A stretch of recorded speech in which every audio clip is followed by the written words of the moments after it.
Hello friends, you are welcome to our YouTube channel English Literature 247. As you all know, we have started a series of MCQs और उस series की हमारी ये 55th video है। इससे पहले हमने 54 वीडियोस बनाई है। यदि आपने उन वीडियोस को नहीं देखी है तो आप प्लेलिस्ट में जाकर वहां से देख सकते हैं। आज की इस वीडियो में हम विक्टोरियन एज को डिस्कस करेंगे। विक्टोरियन एज पे ये हमारी फर्स्ट वीडियो होगी और इस सीरीज़ की हमारी ये 55 वीडियो होगी। तो चलिए हम शुरू करते हैं अपनी आज की इस वीडियो को। हमारा फर्स्ट क्वेश्चन है, fail I alone in words and deeds, why all man strive and who succeeds, these are famous lines from. आपको बताना है कि ये जो लाइन है ये किस पोएम से ली गई हैं। फर्स्ट है a bishop orders his tomb, second है the last rider together, third है प्रोस्पिस, फोर्थ है soliloquy of the Spanish cloister. तो फर्स्ट का हमारा सही आंसर है बी, यानी कि ये जो लाइन है ये the last ride together poem से ली गई हैं। ये जो पोएम है द लास्ट राइड टुगेदर, इस पोएम को लिखा गया है रॉबर्ट ब्राउनिंग के द्वारा। यदि आपने अभी तक हमारे टेलीग्राम चैनल को ज्वाइन नहीं किया है तो उसकी लिंक आपको डिस्क्रिप्शन बॉक्स में मिल जाएगी, वहाँ से आप हमारे टेलीग्राम चैनल को ज्वाइन कर सकते हैं। अगला क्वेश्चन हमारा है सेकेंड नंबर का, I was ever a fighter, so one fight more, the best and the last, in which poem do you find these lines? ये जो लाइन है ये किस पोएम से ली गई हैं। फर्स्ट है a bishop orders his tomb, second है the last ride together, third है प्रोस्पिस, फोर्थ है सोलिलोकी ऑफ स्पेनिश क्लॉस्टर। तो हमारा सेकंड का सही आंसर है सी। ये जो लाइन है ये प्रोस्पिस पोएम से ली गई हैं। और ये जो पोएम है प्रोस्पिस, ये बेसिकली एक ड्रामेटिक मोनोलॉग है और इसे लिखा गया है रॉबर्ट ब्राउनिंग के द्वारा। ये बेसिकली एक हाईली ऑप्टिमिस्टिक स्टाइल में इसे लिखा गया है और ये जो टाइटल इसका है प्रोस्पिस, इसकी मीनिंग होती है लुक फॉरवर्ड। अगला क्वेश्चन हमारा है थर्ड नंबर का, the long poem bishop Blougram's apology by Robert Browning is a. आपको बताना है कि ये जो लॉन्ग पोएम है बिशॉप प्लोग्राम्स अपॉलजी, जो रॉबर्ट ब्राउनिंग के द्वारा लिखा गया है, ये किस प्रकार की पोएम है। फर्स्ट है meditation on death and life, second है meditation on art and life, third है सटायर ऑन जूडाइज्म, फोर्थ है satire on the Roman Catholic church. तो थर्ड का हमारा सही आंसर है डी। ये पोएम है जो कि सटायर है रोमन कैथोलिक चर्च पर। ये जो पोएम है बिशॉप प्लोग्राम्स अपॉलजी है, इस पोएम को लिखा गया है रॉबर्ट ब्राउनिंग के द्वारा और ये एक लॉन्ग पोएम है। इसको पब्लिश किया गया था इन 2 volumes collection of main and women 1855 में इसे पब्लिश किया गया था। और इसकी जो स्टोरी होती है बेसिकली ये कन्वर्सेशन है दो व्यक्तियों के बीच में। एक है बिशॉप प्लोग्राम होता है और दूसरा व्यक्ति होता है गीगा डिप्स होता है, जो कि एक जर्नलिस्ट है। ये दोनों आर्ग्यू करते हैं about the nature of reality and the nature of faith. इन दोनों चीज़ को लेकर के ये आर्ग्यू करते हैं, बहस करते हैं, but no one succeeds in this argument. अगला क्वेश्चन हमारा है फोर्थ नंबर का, who wrote the poem Lochinvar. ये लूचिन वार पोएम ये किसके द्वारा लिखी गई है। फर्स्ट है वॉल्टर स्कॉट, सेकंड है लॉर्ड बैरन, थर्ड है अल्फ्रेड नोएस, फोर्थ है टेनिसन।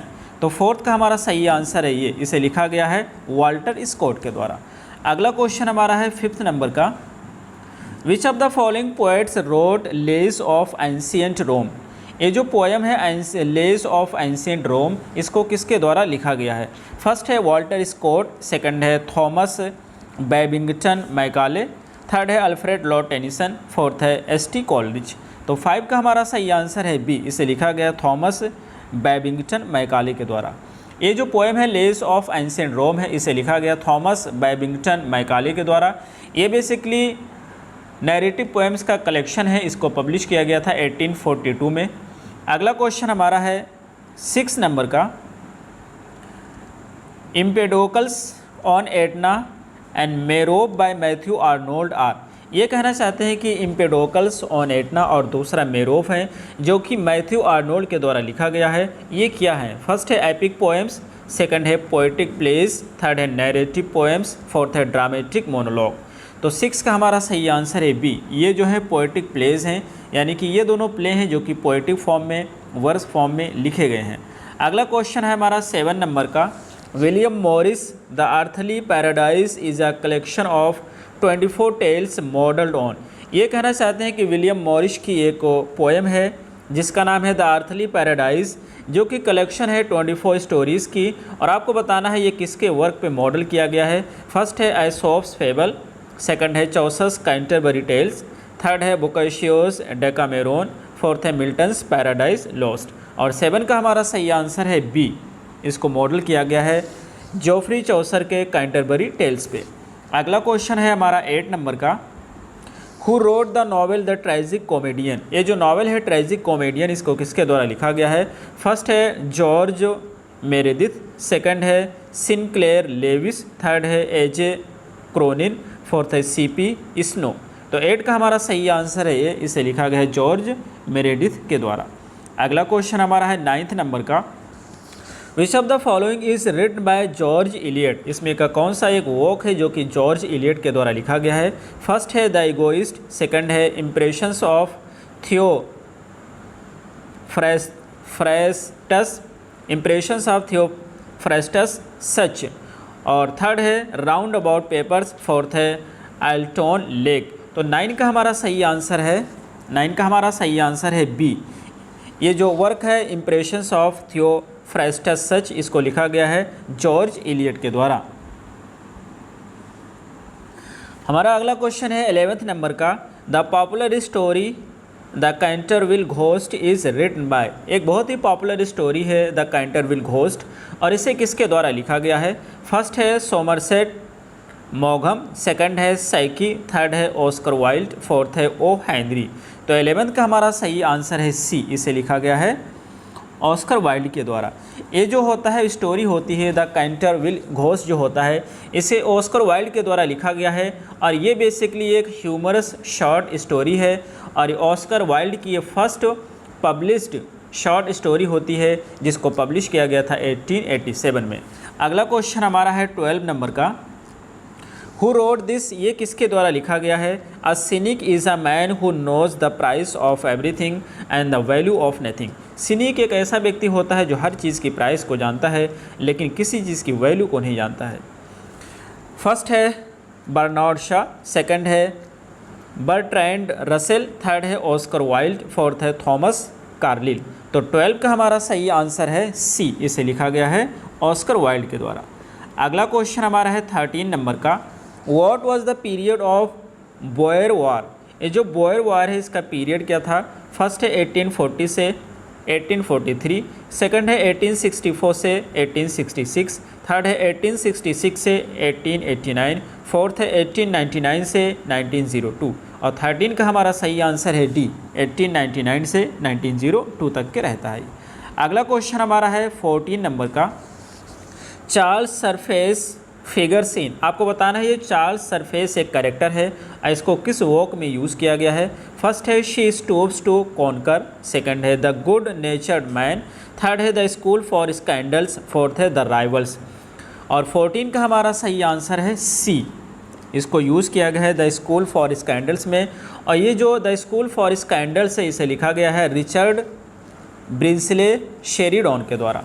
अगला क्वेश्चन हमारा है 15 नंबर का, Matthew Arnold was associated with the university of. ये कहना चाहते हैं कि मैथ्यू आर्नोल्ड किस यूनिवर्सिटी से एसोसिएटेड थे, यानी कि इन्होंने किस यूनिवर्सिटी में एजुकेशन प्राप्त की थी। फर्स्ट है कैम्ब्रिज, सेकंड है ऑक्सफोर्ड, थर्ड है वेल्स, फोर्थ है ब्रिस्टोल। तो 15 का हमारा सही आंसर है बी, इन्होंने एजुकेशन प्राप्त किया था ऑक्सफोर्ड यूनिवर्सिटी से। अगला क्वेश्चन हमारा है 16 नंबर का, what are the two colours symbolically employed throughout the novel Tess of the d'Urbervilles. कौन सी दो कलर होते हैं जो कि एक सिंबल के रूप में यूज़ किए जाते हैं टेस्ट ऑफ द डर्बरविल्स में। फर्स्ट है ब्लैक एंड रेड, सेकंड है वाइट एंड रेड, थर्ड है ग्रीन एंड रेड, फोर्थ है वाइट एंड ग्रीन, और 16 का हमारा सही आंसर है बी, ये दो कलर होते हैं वाइट एंड रेड। ये जो नॉवल है टेस्ट ऑफ द डर्बरविल्स, इसे लिखा गया है चार्ल्स डिकन के द्वारा, और इसका सब टाइटल होता है अ प्योर, इसका सब टाइटल होता है अ प्योर वीमेन। सॉरी, इसको चार्ल्स डिकन्स के द्वारा नहीं लिखा गया है, इसे लिखा गया है थॉमस हार्डी के द्वारा, जिसको पब्लिश किया गया था 1891 में, और इस नॉवेल का सब टाइटल होता है अ प्योर वुमन। अगला क्वेश्चन हमारा है 17 नंबर का, what is the subtitle of Hardy's Tess of the डर्बरविल्स।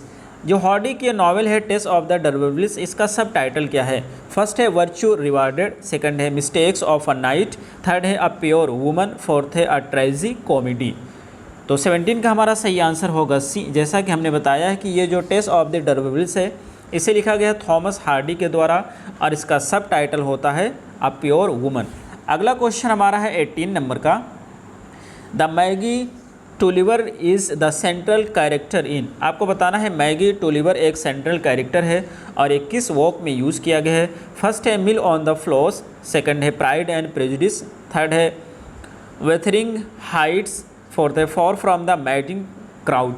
तो 18 का हमारा सही आंसर है ए, ये मिल ऑन द फ्लोर्स में यूज़ किया गया है कैरेक्टर। ये मिल ऑन द फ्लोर्स जो होता है ये बेसिकली एक नॉवेल है जिसको लिखा गया मैरी एन इवांस के द्वारा। Mary EANN Evans EVANS Evans के द्वारा लिखा गया है और इनका पेन नेम होता है जॉर्ज इलियट। इसको फर्स्ट टाइम पब्लिश किया गया था 1860 में, 1860 में इसको पहली बार पब्लिश किया गया था। इसमें जो कैरेक्टर होता है मैगी टूलिवर होता है ये इसका प्रोटैगोनिस्ट होता है और ये जो राइटर है मैरी एन इवांस होते हैं इन्होंने टोटल 7 नॉवेल्स लिखी है। कितनी नॉवेल? टोटल 7 नॉवेल्स लिखी है। अगला क्वेश्चन हमारा है 19 नंबर का। Dash is the poem name of Mary Ann Evans, ये कौन सी एक पोएम है जो कि अच्छा पेन नेम, ये पेन नेम कहना चाहते हैं, इसमें का कौन सा एक पेन नेम होता है मैरी एन इवांस का? फर्स्ट है चार्लोटे ब्रोंटे, सेकंड है ओ हेनरी, थर्ड है वर्जीनिया वुल्फ, फोर्थ है जॉर्ज इलियट। तो जैसा कि अभी हमने आपको बताया कि जो मैरी एन इवांस हैं इन्होंने टोटल 7 नॉवेल्स लिखी है और इनका पेन नेम होता है जॉर्ज इलियट, इसलिए सही आंसर होगा डी। अगला क्वेश्चन हमारा है 20th नंबर का। Wessex is associated with the novels by, ये जो वेसेक्स है ये किसकी नॉवेल से संबंधित है? फर्स्ट है जॉर्ज इलियट, सेकंड है थॉमस हार्डी, थर्ड है चार्ल्स डिकन्स, फोर्थ है DH लॉरेंस। और 20th का हमारा सही आंसर है बी, यानी कि ये संबंधित है थॉमस हार्डी के नॉवेल से। थॉमस हार्डी की जो नॉवेल होती है इनकी जो सेटिंग होती है तो कई सारी नॉवेल की सेटिंग हुई है वेसेक्स में। और वेसेक्स क्या है? सेमी फिक्शनल रीजन होता है और वेसेक्स का इंग्लैंड का जो है ये सेमी फिक्शनल रीजन होता है और यहीं पर थॉमस हार्डी की बहुत सारी नॉवेल की सेटिंग है, इसीलिए ये जो जगह है ये संबंधित है थॉमस हार्डी से। अगला क्वेश्चन हमारा है 21st नंबर का। Which of Dickens characters dare to ask for more? First है डोम्बे, सेकंड है चोकुम चाइल्ड, थर्ड है ओलिवर ट्विस्ट, फोर्थ है डेविड कॉपरफील्ड। और 21st का हमारा सही आंसर है सी है ओलिवर ट्विस्ट। ये जो ओलिवर ट्विस्ट है ये एक नॉवेल है जिसे लिखा गया है चार्ल्स डिकन्स के द्वारा और इसे पब्लिश किया गया था 1838 में और ओलिवर ट्विस्ट ही इस नॉवेल का प्रोटैगोनिस्ट होता है। अगला क्वेश्चन होता है हमारा 22nd नंबर का। Dash is the narrator in Wuthering Heights, कौन सा होता है जो कि नरेट करता है, नरेटर होता है वथरिंग हाइट्स नॉवेल में? फर्स्ट है हेल्थ क्लिफ, सेकंड है लॉकवुड, थर्ड है नेली डीन, फोर्थ है लिंटन। और 22 का हमारा सही आंसर है सी, नेली डीन होता है। ये जो द वेथरिंग हाइट्स होता है ये एक नॉवेल है जिसे एमिली ब्रोंटे के द्वारा लिखा गया है और इसे पब्लिश किया गया था उसके स्यूडोनिम से एलिस बेल। एमिली ब्रोंटे जो होती हैं इनका स्यूडोनिम होता है Ellis Bell, ELLISBELL Bell, Ellis Bell होता है और इसी स्यूडोनिम से इसी पेन नेम से इस नॉवेल को पब्लिश किया गया था। इसे पब्लिश किया गया था 1847 में। अगला क्वेश्चन हमारा है 23rd नंबर का। What is the subtitle of Hopkins poem? Hopkins के पोएम का सब टाइटल क्या है? और वो पोएम है द विंड होवर। इसका सब टाइटल आपको बताना है। फर्स्ट है to Christ our Lord, second है गॉड्स ग्रैंड्योर, थर्ड है टू क्राइस्ट, फोर्थ है द इनस्केप ऑफ बर्ड। तो 23rd का हमारा सही आंसर है first, to Christ our Lord. ये जो पोएम है द विंड होवर जिसका सब टाइटल है टू क्राइस्ट आवर लॉर्ड, ये एक सोनेट है जिसको पब्लिश किया गया था 1877 में और इसे कंपोज किया गया था जेरार्ड मैनले हॉपकिंस के द्वारा और इसे डेडिकेट किया गया है क्राइस्ट आवर लॉर्ड को। अगला क्वेश्चन हमारा है 24 नंबर का। The character pip is the protagonist of Dickens novel. ये कहना चाहते हैं कि कौन सी नॉवेल है जिसका पिप एक कैरेक्टर है वो प्रोटैगनिस्ट होता है। ये जो पिप होता है बहुत ही इंपॉर्टेंट कैरेक्टर है, कई बार एग्जाम में पूछा गया है। फर्स्ट है ग्रेट एक्सपेक्टेशंस, सेकंड है डेविड कॉपरफील्ड, थर्ड है निकोलस निकलबी, फोर्थ है पिकविक पेपर्स। तो 24 का हमारा सही आंसर होता है फर्स्ट। ये जो प्रोटैगनिस्ट होता है पिप, ग्रेट एक्सपेक्टेशंस का होता है। और ये जो ग्रेट एक्सपेक्टेशंस होता है ये नॉवेल है जिसे चार्ल्स डिकेंस के द्वारा लिखा गया है। पिप जो होता है ये इसका शॉर्ट नेम है, इसका फुल नाम होता है फिलिप प्रिप होता है। और हमारा आज का लास्ट क्वेश्चन है 25 नंबर का, culture and anarchy is a prose work by. Culture और अनार्की एक प्रोज वर्क है और आपको बताना है ये किसके द्वारा लिखा गया है। फर्स्ट है टी.एस. इलियट, सेकंड है एजरा पाउंड, थर्ड है मैथ्यू आर्नोल्ड, फोर्थ है आई.ए. रिचर्ड्स। तो 25 का हमारा सही आंसर है सी, इसे लिखा गया मैथ्यू आर्नोल्ड के द्वारा और ये एक लिटरेरी क्रिटिसिज्म है। तो ये रहे हमारे आज के क्वेश्चन, हमें उम्मीद है आपको समझ आए होंगे। फिर मिलते हैं अगली वीडियो में। Till then take care, have a good time.